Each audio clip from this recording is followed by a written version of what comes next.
Hello everyone. So today we will solve the paper of DSSB Junior Engineer Electrical 2019 paper.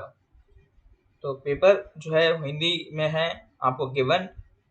I will convert into in English and we will solve the question paper part wise. Okay, so the question says कि किसी भी induction motor में the frequency of induced EMF and rotor of a three-phase 5 kilowatt 400 volt 50 hertz 4 pole induction motor आपको given है frequency 25 hertz.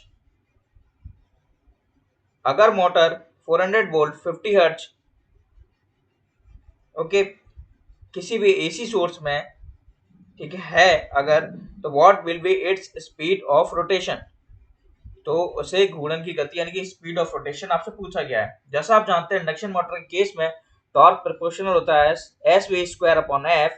तो torque constant अगर है ठीक है तो स्लिप क्या होगी, प्रोपोर्शनल होगी आपकी फ्रीक्वेंसी के। और जैसा आप जानते हैं कि S1 upon S2 equals to F1 upon F2। तो वहां से आप क्या कर लेंगे, स्लिप 2 निकाल लेंगे। तो स्लिप 2 आपकी क्या रहेगी 0.5। और स्लिप 1 कैसे निकालेंगे, इस केस से आप स्लिप 1 निकाल लेंगे जो आपको पहली कंडीशन आपको गिवन है। तो आपकी स्लिप 2 और स्लिप 1 दोनों वैल्यूज आ जाएंगी और NS equals to 120 F upon P से NS आ जाएगा।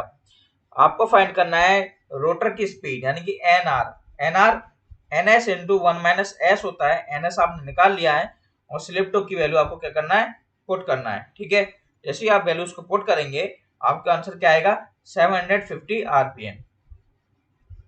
अगले क्वेश्चन पे हम चलते हैं। तो देख सकते हैं एक कैपेसिटर से रिलेटेड क्वेश्चन है।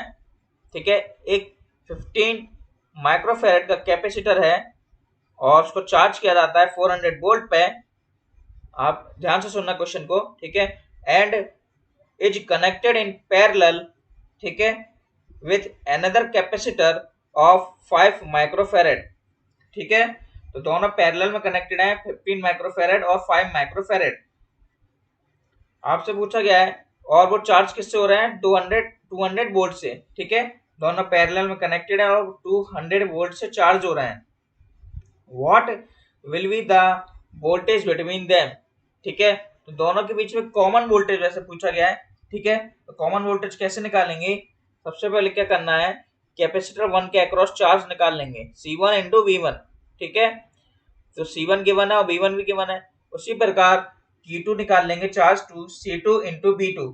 ठीक है, अब की चार्ज का इक्विवेलेंट निकाल लेंगे तो आपका आ जाएगा 7 मिली कूलम।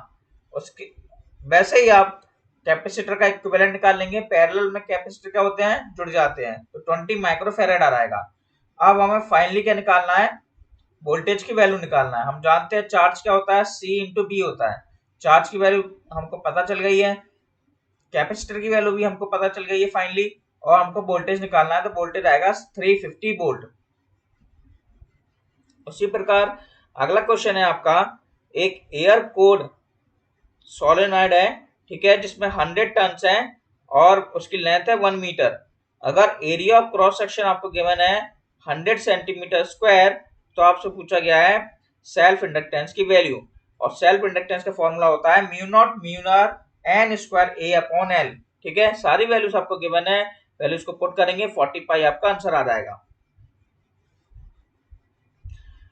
अगले क्वेश्चन में भी एक आयरन कोड कॉइल है जिसके 1000 टन्स हैं, 50 एम्पियर उसका क्या है 50 एम्पियर कैरिंग करता है इलेक्ट्रिक करंट को। ठीक है, और उसके साथ ही साथ उसका फ्लक्स गिवन है 500 माइक्रोवेवर। आपसे पूछा गया है सेल्फ इंडक्टेंस का फॉर्मूला। सेल्फ इंडक्टेंस का फॉर्मूला निकालने से पहले पहले आप फॉर्मूला लिख लेना, एन स्क्वायर अपॉन रिलक्टेंस होता है और आप उसके लिए आपको रिलक्टेंस निकालना पड़ेगा। ठीक है, तो रिलक्टेंस कैसे निकालेंगे, फ्लक्स होता है एमएमएफ अपॉन रिलक्टेंस। ठीक है, फ्लक्स की वैल्यू आपको गिवन है, एमएमएफ होता है एन इंटू आई, तो नंबर ऑफ टर्न्स भी आपको गिवन है और करंट भी आपको गिवन है। ठीक है, तो आपको वैल्यूज पुट करना है, तो आपका निकल जाएगा रिलक्टेंस की वैल्यू जो कि आ रही है 10 टू द पावर 8। ठीक है, और फाइनली फॉर्मूला होता है L equals to N square upon reluctance. तो आपका आंसर आएगा 0.01 henry. A iron core has inductance of 4 Henry if the reluctance of the flux path is 100 ampere turns per Weber, then the number of turns in the coil. तो अभी हमने पिछले question में ही formula देखा कि L equals to N square upon reluctance होता है, तो हमको फाइंड इधर से क्या करना है, नंबर ऑफ टर्न्स। तो नंबर ऑफ टर्न्स जो होगा वो under root of reluctance into क्या होगा आपका इंडक्टेंस। जब दोनों का मल्टीप्लाई कर देंगे रूट के अंदर तो आपका आंसर आएगा 20। टू चार्ज पार्टिकल्स हैं A and B are allowed to fall from rest through the same potential difference. The mass of A is twice of B and the charge on particle B is 2 times of A. What is the ratio of the speed of A and B? ठीक है, तो जैसा आप जानते हैं कि charge जो होता है वो होता है 1/2 mb स्क्वायर। ठीक है, तो सबसे पहले हम QA निकालेंगे तो हमारा आएगा 1/2 mab स्क्वायर। कंडीशन क्या दी है आपको QA की, जो पहला जो मास है वो ट्वाइस है, ठीक है, तो 2m हो जाएगा इंटू BA स्क्वायर। उसी प्रकार दूसरा वाला जो चार्ज है वो दुगना है पहले वाले चार्ज के, तो 2QBB हो जाएगा हमारा 1/2 mbb स्क्वायर। ठीक है, अब दोनों को जब आप सॉल्व करेंगे रेशियो लेंगे तो BA अपॉन BB हो जाएगा 4BA square upon BB square. Under root में आपका आंसर आएगा 1/2। 5 इक्वल कैपेसिटर्स हैं जो सीरीज में कनेक्टेड हैं, उनका रिजल्टेंट कैपेसिटेंस है 4 microfarad. When these are put in parallel और उसको 400 वोल्ट पर चार्ज करते हैं तो टोटल एनर्जी स्टोर कितना होगा। तो जैसा आप जानते हैं कि 5 कैपेसिटर सीरीज में है तो C/5 आपका क्या हो जाएगा टोटल कैपेसिटेंस। ठीक है, उसी प्रकार टोटल कैपेसिटेंस की वैल्यू आपको गिवन है 4, तो हमारा कैपेसिटेंस की वैल्यू आएगी 20 माइक्रोफैरेड और एनर्जी क्या होता है 1/2 CV स्क्वायर और आंसर क्या आएगा 8 जूल। नेक्स्ट क्वेश्चन को हम देखते हैं। नेक्स्ट क्वेश्चन में आपको गिवन है दो चार्जेस 4 माइक्रोकूलम और -16 माइक्रोकूलम के जो एक दूसरे से सेपरेटेड हैं। कितनी डिस्टेंस पे सेपरेटेड है 0.6 मीटर की डिस्टेंस पे। ठीक है, आपसे पूछा गया है कि कितनी डिस्टेंस पे तीसरे चार्ज को रखे हैं जिसकी वैल्यू है 6 माइक्रोकूलम। ठीक है, from the 4 microcoulomb so that no force exerts on it will be 0। ठीक है, वैल्यूज आपसे पूछी गई हैं कि कितनी डिस्टेंस पे हमें तीसरा चार्ज रखना पड़ेगा चौथे चार्ज पे जिसमें कोई भी फोर्स एग्जर्ट नहीं कर रहा हो, यानी कि वैल्यू उसकी क्या हो 0। देख सकते हैं आप इधर जो डायग्राम ड्रॉ है वो ए चार्ज है, इधर बी है उधर सी है, QA QB QC। ठीक है, ए से सी का डिस्टेंस है D और जैसा आपको गिवन है 0.6 मीटर ए से बी के बीच में। फॉर्मूला होता है, अगर मैं एक एक चार्ज इसका और इसका चार्ज का फॉर्मूला लेके चलूं Q K QA QC upon D square और K QB QC upon 0.6 plus D square. QA और QC की वैल्यू जब आप रखेंगे, ठीक है, तो 4/6 24 अपॉन D स्क्वायर हो जाएगा। उसी प्रकार QB और QC की वैल्यू रखेंगे तो 16/6 96 अपॉन 0.6 प्लस D स्क्वायर हो जाएगा। और इस सेकंड ऑर्डर इक्वेशन को जब आप सॉल्व करेंगे तो वैल्यूज आपकी निकल के आएंगी, तो 0.6 मीटर आपका पॉजिटिव आंसर जो होगा वो आपका करेक्ट होगा। RMS वैल्यू आप अच्छे से निकालना चाहते होंगे, Vm अपॉन √2 का होल स्क्वायर प्लस ऐसे सॉल्व करना होता है। DC वैल्यू होती है तो केवल उसका स्क्वायर करना पड़ता है। अगले क्वेश्चन में आपसे करंट की वैल्यू पूछी है। Current total I1 I2 I3 आपको गिवन है, तो जब आप इन तीनों को ऐड करेंगे तो टोटल करंट आपका निकल के आ जाएगा। उसको हम पोलर में चेंज कर देंगे और पोलर में आप चेंज करना अच्छे से जानते हैं tan inverse B upon A। ठीक है, और under root of A square plus B square आपका फॉर्मूला होता है। उसी प्रकार जब आप उसको ओपन करेंगे एंगल 45 डिग्री को तो हम उसको क्या लिख सकते हैं 314t प्लस 5/4।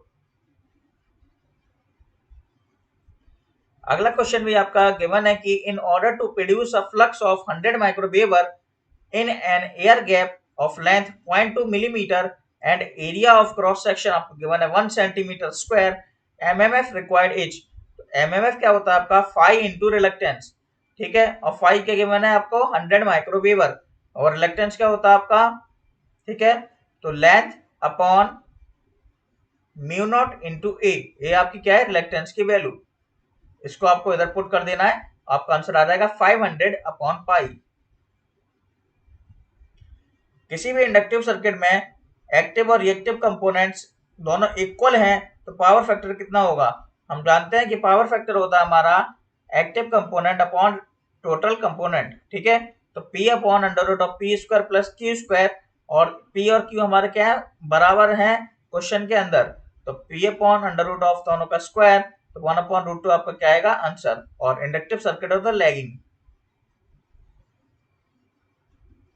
अगला क्वेश्चन कह रहा है आपका कि किसी भी इंडक्टिव सर्किट में sorry 2 coils with self inductance आपको गिवन है 100 और 200 मिली हेनरी, ठीक है, और आपको एक म्यूचुअल इंडक्टेंस गिवन है जिसकी वैल्यू है 50 मिली हेनरी, ठीक है, L1 L2 और एक है आपका M, ठीक है, और जो ये जो सर्किट कनेक्टेड है वो पैरेलल एडिंग सर्किट है, पैरेलल एडिंग, ठीक है, और आपसे पूछा गया है टोटल इंडक्टेंस, तो पैरेलल एडिंग का डायग्राम ये रहा, और अच्छे से आप फॉर्मूला जानते होंगे L1 L2 minus M square upon L1 plus L2 minus 2M।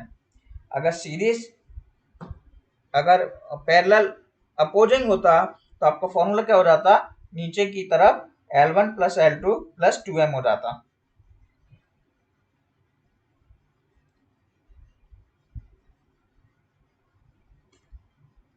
इस क्वेश्चन में आपसे पूछा गया है कि एक्चुअली रिजल्टेंट ईएमएफ की वैल्यू आपसे पूछी गई है सीरीज कॉम्बिनेशन की।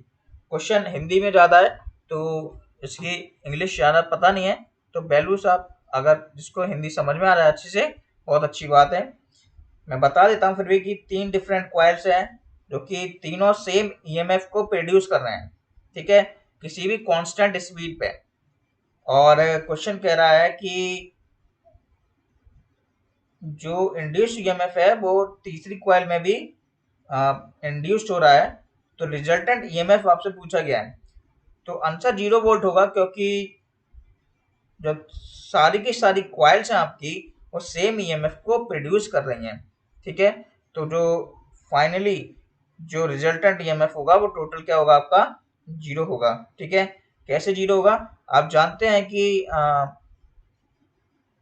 ये अगर तीनों 3 फेज का है तो 100 angle 0 plus 100 angle 120 plus 100 angle minus 120 होता है, तो इंड्यूस ईएमएफ आपका क्या होगा फाइनली 0। इस क्वेश्चन में बताने की ज्यादा जरूरत नहीं है, एनर्जी का फॉर्मूला होता है कैपेसिटर के अंदर 1/2 CV स्क्वायर, 100 से 500 आपको गिवन है, तो 500 का स्क्वायर माइनस 100 का square. In the magnetic circuit shown below, what is the flux density produced if the relative permeability of the core material under the given condition is 1000? Okay, आपसे क्या पूछा है, H की value पूछी है, ठीक है, तो हम जानते हैं कि H हमारा क्या होता है NI अपॉन L, ठीक है, और L लेंथ क्या होती है हमारी 2πr, हमको निकालना क्या होगा, N आपको गिवन है 100 और I की वैल्यू आपको गिवन है 5, ठीक है, तो 100 इंटू 5 अपॉन 2πr, तो 2πr यानी कि रेडियस आपको गिवन है 5, तो 10 पाई और into 10 to the power minus 2, radius की वैल्यू सेंटीमीटर में तो मीटर में 10 टू द पावर माइनस 2, तो आंसर आएगा 5000 अपॉन पाई। जैसे ही 5000 अपॉन पाई आएगा आपका, और आप जानते हैं कि हमें फ्लक्स डेंसिटी करना था, नो इंटेंसिटी निकालना था हमें, और उसके बाद फ्लक्स डेंसिटी, तो B equals to mu H, तो जैसे ही आप वैल्यूज रखेंगे सारी, H की वैल्यू क्या रखना है आपको 5000 अपॉन पाई, आपका आंसर क्या आएगा 2 टेस्ला।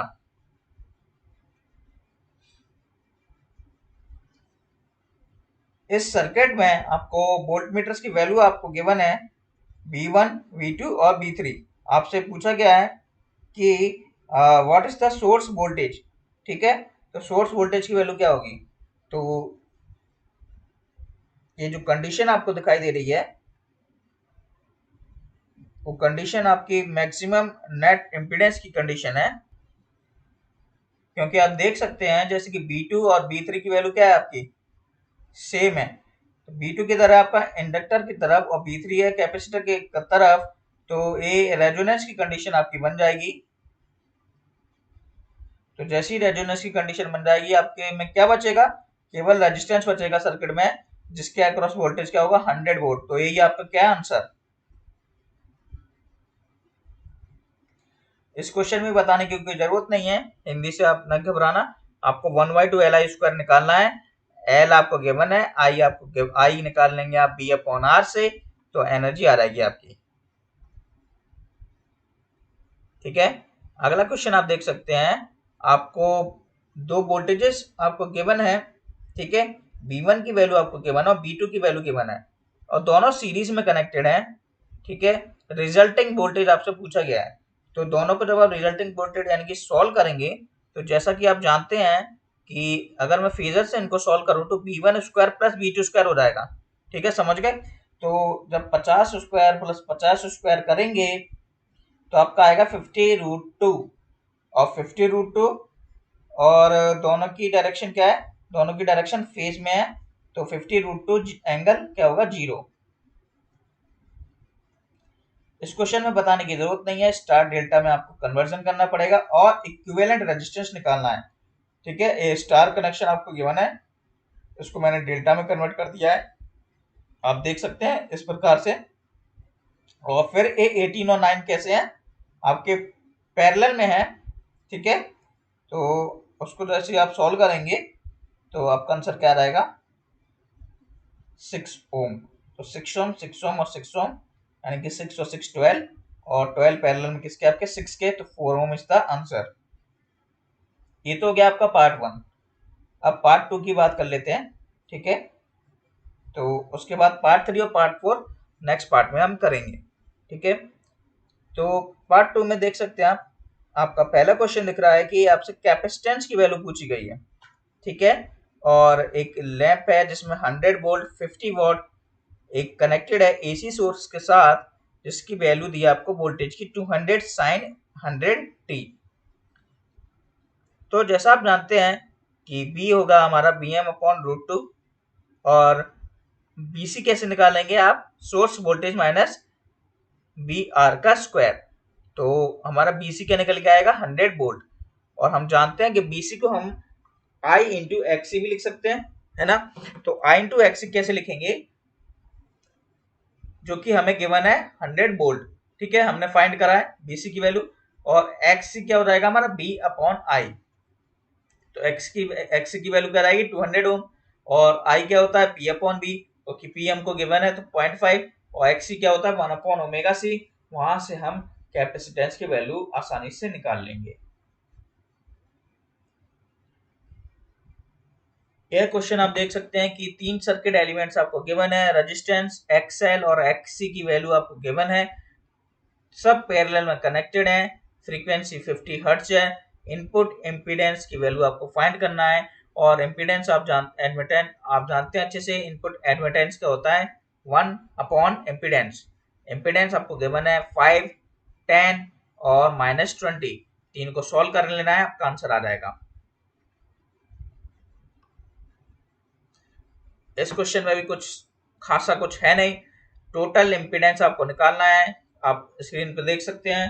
ठीक है, टोटल इम्पीडेंस जैसी आप निकालेंगे, और उसके बाद आपको करंट की वैल्यू निकालना है, और आप पता लगा लेंगे कि एंगल क्या है आपका पॉजिटिव। ठीक है, पॉजिटिव एंगल आ रहा है, तो करंट क्या कर रहा है आपका लीड कर रहा है। ठीक है, करंट जैसे ही लीड कर रहा है तो हम समझ जाएंगे कि वो आरसी सर्किट है, यानी कि रजिस्टिव सर्किट तो हो गई, उसके साथ कैपेसिटिव भी। रेजोनेंट फ्रीक्वेंसी आपसे पूछी गई है, तो रेजोनेंट फ्रीक्वेंसी का क्या तरीका होता है, जेड इक्विवेलेंट आप निकाल लेंगे। ठीक है, जेड इक्विवेलेंट जैसे आप सॉल्व करेंगे आपके पास वाली इक्वेशन आ जाएगी। आप क्या करना पड़ता है, आपको इमेजिनरी पार्ट को जीरो करना पड़ता है। इमेजिनरी पार्ट कौन सा होता है, ए वाला और ए वाला टर्म। इन दोनों को आप जब आप सॉल्व करेंगे तो ओमेगा की वैल्यू क्या आएगी 3 रेडियंस पर सेकेंड, यही आपकी क्या है रेजोनेंट फ्रीक्वेंसी।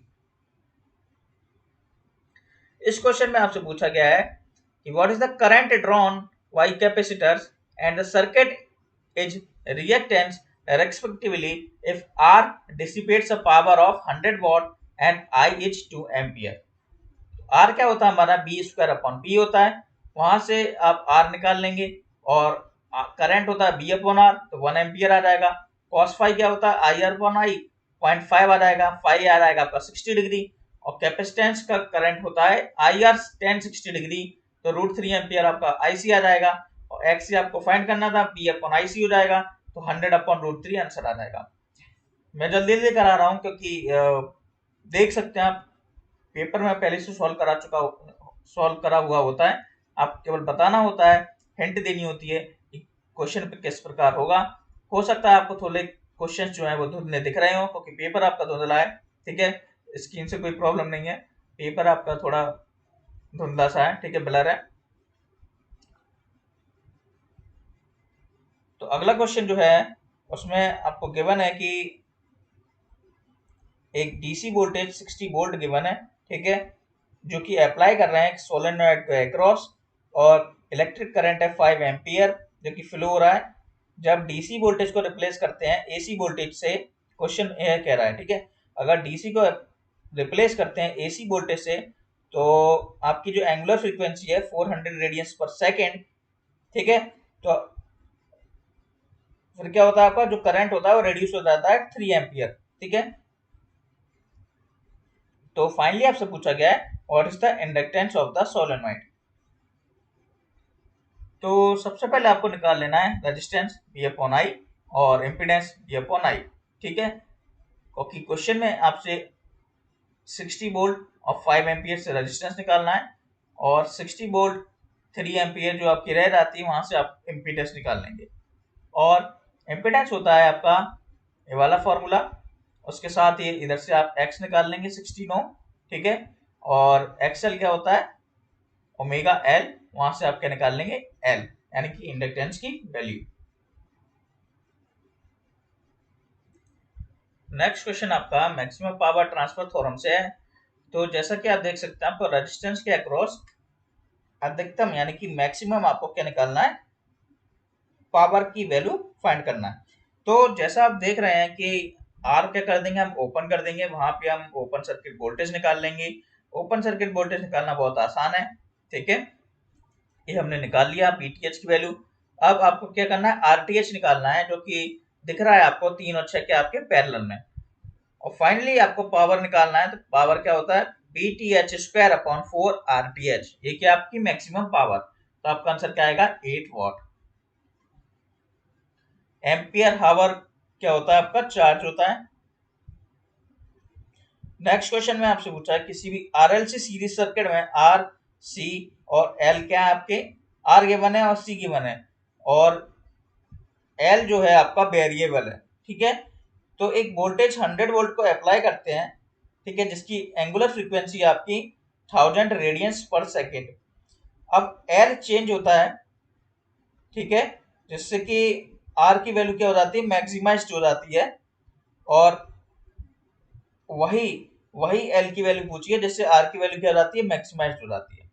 तो जैसा आप जानते हैं कि ओमेगा नॉट आपका क्या होता है 1/√LC, ठीक है, सीरीज RLC सर्किट के केस में आप जब आप सॉल्व करेंगे इसको तो वहां से आप L क्या निकालेंगे 1/ω02 C, L की वैल्यू क्या आएगी 0.01 हेनरी। तो मैंने सर्च किया था कि ये पेपर किसी ने सॉल्व कराया है कि नहीं, शायद यही वजह होगी क्योंकि क्वेश्चन पेपर मोस्ट जो भी अपलोड किया है किसी ने भी वो हिंदी में अपलोड किया है, ठीक है, और हिंदी में अपलोड किया है तो प्रॉब्लम होती है देखने में, वैसे भी पेपर बहुत ब्लर है इसलिए लोग ने इसको सॉल्व नहीं कराया होगा। पावर फैक्टर आपसे पूछा गया है सर्किट में, तो पावर फैक्टर कैसे निकालते हैं आप, जेड इक्विवेलेंट आपको निकालना पड़ेगा और नेगेटिव इमेजिंग पार्ट जो है आपका, ठीक है, जब आप निकालेंगे जेड इक्विवेलेंट तो -G2 आ रहा है, देख रहे हैं आप, तो -G2 का मतलब क्या है कि नेगेटिव इमेजिनरी टर्म है लेकिन विदाउट रियल पार्ट, तो एक किसको शो करता है आपके कैपेसिटिव सर्किट को शो करता है।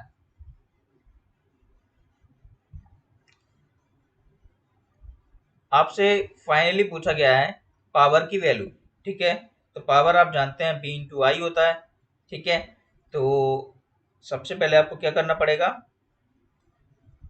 केवीएल अप्लाई करना पड़ेगा पूरे सर्किट में। तो केवीएल जैसे ही आप अप्लाई करेंगे तो पहली इक्वेशन आपकी निकल जाएगी, और दूसरी इक्वेशन कहाँ से निकलेगी, आपको जहाँ ए बी नॉट गिवन है तो I equals to B naught upon 5 हो जाएगा, और दोनों की वैल्यू जब आप सब्सटीट्यूट करेंगे तो करंट और वोल्टेज की वैल्यू निकल के आ जाएगी, और पी बी इंटू आई हो जाएगा, और बी क्या है आपका 5 इंटू बी नॉट, वही आपका आंसर होगा 0.25 वॉट। इस क्वेश्चन में भी कुछ नहीं करना है आपको, ठीक है। आपको फाइंड करना है कि पावर सप्लाई, ठीक है, और करंट की वैल्यू। तो पावर सप्लाई कैसे निकालेंगे आप, बी इंटू आई निकालेंगे, उससे पहले आप करंट निकालेंगे। करंट कैसे निकालेंगे, आप कैसे निकालेंगे, केवीएल अप्लाई कर देंगे, केवीएल अप्लाई करने पर 3 एम्पियर आएगा, और पावर क्या आएगा 18 वॉट। अगला क्वेश्चन है आपका है कि अगर इम्पीडेंस की वैल्यू आपको गिवन है 3 + 2j और स्टार कनेक्टेड लोड है तो डेल्टा कनेक्टेड कितना होगा। तो जैसा आप जानते हैं डेल्टा कनेक्टेड में अगर कन्वर्ट करना है तो 3 इंटू स्टार हो जाएगा, तो आंसर क्या आएगा 9 + j6। इस क्वेश्चन में आपसे पूछा गया है इंडक्टेंस की value, what should be the inductance in series, ठीक है। तो और एंगुलर फ्रीक्वेंसी आपको गिवन है 100 रेडियंस पर सेकेंड। कैसे निकालेंगे, पहले तो आप टोटल इंपीडेंस निकाल लेना, ठीक है। तो टोटल इंपीडेंस क्या आएगा, और जैसा हमने कहा कि फाइनल वैल्यू निकालने के लिए इमेजिनरी टर्म को जीरो करना पड़ता है। तो इमेजिनरी टर्म को जैसे आप जीरो करेंगे तो एक्सएल माइनस 0.4 आएगा, एक्सएल की वैल्यू 0.4 आएगी, और एक्सएल क्या होता है ओमेगा एल, वहां से आप क्या निकाल लेंगे इंडक्टर की वैल्यू। अब 15वें क्वेश्चन में आपसे पूछा गया है कि वोल्टेज की वैल्यू आपको निकालना है। तो सबसे पहले क्या करना पड़ेगा, आपको केसीएल अप्लाई करना पड़ेगा। केसीएल कैसे अप्लाई करते हैं, ये आपके सामने पूरी केसीएल की प्रस्तुति है, कई बार मैंने सॉल्व कराया है, ठीक है। तो आसानी पड़ेगी आपको। और वोल्टेज पहली इक्वेशन आपने निकाल ली, और दूसरी इक्वेशन कहाँ से निकलेंगे 2ix बी आपको गिवन है, दोनों को सॉल्व करने पे वोल्टेज की वैल्यू आ जाएगी। क्वालिटी फैक्टर गिवन है और वोल्टेज की वैल्यू गिवन है। वोल्टेज अक्रॉस कैपेसिटर की वैल्यू क्या होगी, BC equals to Q into B. RC के किस मान के लिए बी एंड आई फेज में होंगे, ठीक है। तो आप ऑप्शन से देख सकते हैं, आप जैसे आप ऑप्शन से सॉल्व करेंगे तो आपको कंडीशन दिखाई देने लगेगी, ठीक है। तो कैसी कंडीशन, आप 1 सेकेंड, जैसे ही आप वैल्यूज को पुट करेंगे तो आरसी की वैल्यू जैसे आप 3 रखेंगे तो आपको पता लगाना कि रेजोनेंस की कंडीशन कब आएगी, रेजोनेंस की कंडीशन आएगी 3 पे, तो वैसे ही आपका क्या होगा आंसर आ जाएगा। E इक्वल टू आपको EMF निकालना है तो माइनस LDI/dt से निकाल लेना आसानी से। आपसे पूछा गया है बी के संदर्भ में एक के लिए पोटेंशियल डिफरेंस क्या होगा, तो नोडल एनालिसिस का यूज करना है, और इसमें भी आपको पावर की वैल्यू फाइंड करना है, तो उसके लिए आपको वोल्टेज निकालना पड़ेगा, इस एक्स के अक्रॉस वोल्टेज निकालना है, तो 4 वोल्ट आपका नोडल एनालिसिस की हेल्प लगाना है, और पी क्या होगा B²/R। अब देखो डिसिप्लिन 3 आ गया है, इसके अब कुछ क्वेश्चन कर ही लें, ठीक है। और जैसे ही कुछ टफ दिखाई देगा वहां हम बंद कर देंगे, क्योंकि हिंदी की वजह से अजीब सा पेपर है ये, ठीक है। तो एक गैल्वेनोमीटर है with full scale current of 10 milli ampere has a resistance of 1000 ohm, the multiplying power यानी कि एम की वैल्यू आपको 100 ओम दिया है, ठीक है। Sorry, multiplying power of 100 ohm shunt, ठीक है, शंट रेजिस्टेंस की वैल्यू गिवन है, मल्टीप्लाइंग पावर तो आपसे पूछा गया है, ठीक है। तो RSH क्या होता है RM/m-1, तो m कैसे होगा 1 + RM/RSH, तो 1 + RM/RSH क्या होगा आपका 11। इस क्वेश्चन में आपसे वोल्टेज की वैल्यू पूछी गई है, तो R इक्विवेलेंट कैसे निकालेंगे आप, पहले तो आप देख लेंगे बैलेंस सर्किट, हाँ है, तो 6 + 4 ये दोनों सीरीज में है, ए बी सीरीज में है, और फिर दोनों पैरेलल में हो जाएंगे 5 ओम, और वोल्टेज क्या होगा आपका 5 इंटू करंट कितनी है 5, तो 25 वोल्ट। तो इधर ही हम पार्ट 1 को फिनिश करते हैं। पार्ट 2 हम कल सॉल्व करने की कोशिश करेंगे। ठीक है, तो प्रैक्टिस करिए इसकी। हिंदी पे ज़्यादा मत ध्यान देना, इसकी इंग्लिश मैंने बताते चला हूँ साथ साथ में, तो उसकी आप पकड़ते रहना कि क्या क्या इंग्लिश उसकी टर्मिनोलॉजी है। वैसे तो आपको समझ में आ रहा है सॉल्यूशन देख के।